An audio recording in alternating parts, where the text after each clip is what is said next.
interesting kay Osang is, iba-iba yung voice quality na binigay niya sa isang kanta at vocal technique na pagsama niya sa isang kanta. So it's very entertaining, it's very unexpected.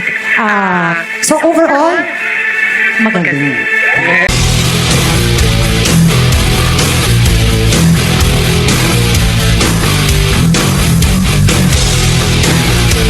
Natin to, ang unang grand finalist, muling ipapakilala sa atin ang bandang Six Cycle Mind! Ng icon sa Sing My Song. Naging masaya kasi syempre opportunity din yun para sa amin para makita yung mga ibang mga artists who will render interpretation ng kanta namin o renditions. Pero privilege yun. So naging mabaw para sa amin ang performance ni Osang kasi may pagka-comedy yung pagkanta. It was her own interpretation na bumagay sa kanya lang mismo eh. Tsaka pasok na pasok dun sa rock part dun sa sige. Osang, thank you sa version mo. Napakasaya. So pag magkasama tayo sa isang show ulit, jump ka sa amin ha. Congratulations. Osang! Rock and roll and sing our song!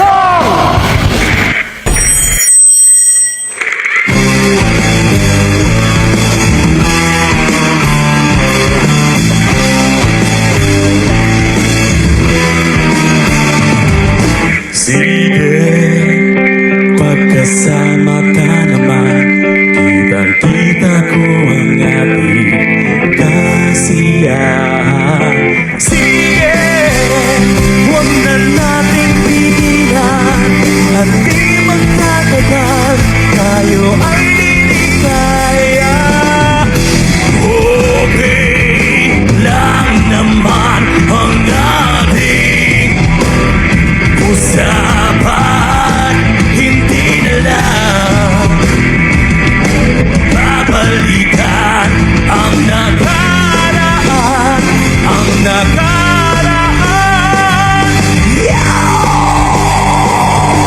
Ayos lang, basta't kasama, buting alak lang, kahit walang pulutan.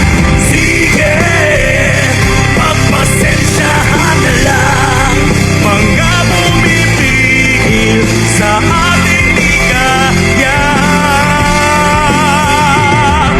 Sige,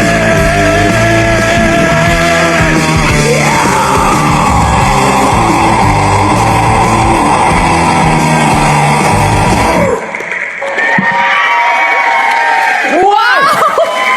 O, diba? Nagulat ka, diba? Buhay naman ang performance, Ray. Grabe naman yun. Osang, saan mo kinukuha yung lakas mo? ako na ulit si Osang. Bumalik na ako sa pagkatao. Back to normal na. Sorry po, natakot ko po kayo. Grabe. The rock diva and stand-up comedian. Osang. Grabe, maintain na maintain, pero may pasabog, no? Judges! Sorry. Naloka din daw si Osang. Napa-rock and roll ba kayo sa performance niya? Sir Ding Dong. Osang, ginulat mo ako. Actually, sa totoo lang, di ko alam kung paano kita i-score. No, kasi pinakita mo, meron kang low, may mid, may high, lahat dinaanan mo eh. I'm so impressed.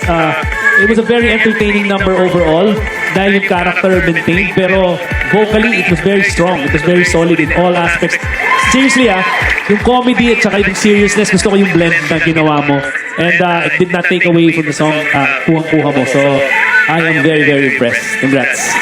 Nice. Sir Louie. Yeah, Osang, I was very impressed. I loved it from beginning to end. I was so entertained. Ano ba yung pinakagusto ko? Sabi ko, wow, napakasosyal ng boses dito, no, sa umpisa. Tapos nung nag-rock and roll ka na, ibang klase, may yung pagkagaspang ng boses mo, bumagay at talagang ramdam na ramdam ko. So, I loved it from beginning to end. Ang kulit ko, beginning to end, I loved it. You were great. So, congratulations. Wow! Salamat po. Miss Pops. Well, unang sampa pa lang niya sa stage, na-attract na ako sa kanyang napakataas na rubber shoes. Kasi sabi ko, habang kaya niyang ilakad yun, I did not know what to expect, same as my fellow judges, no? So nagulat ako, first note pa lang, akinate niya, from the low. Ang interesting kay Osang is, iba-iba yung voice quality na binigay niya sa isang kanta at vocal technique na pagsama niya sa isang kanta. So it's very entertaining, it's very unexpected. So overall, magaling.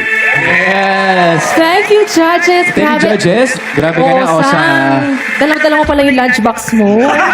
Hindi naman ito rubber sa flashback sa akin. Hindi lang sila yung ginulat mo si Julie, ganun ang ganun sa balikat ko Oo, kanina. parang kanina pa. Oh, dito ata nagagaling yung superpowers mo, no? Nagmotor kasi ako. Alright.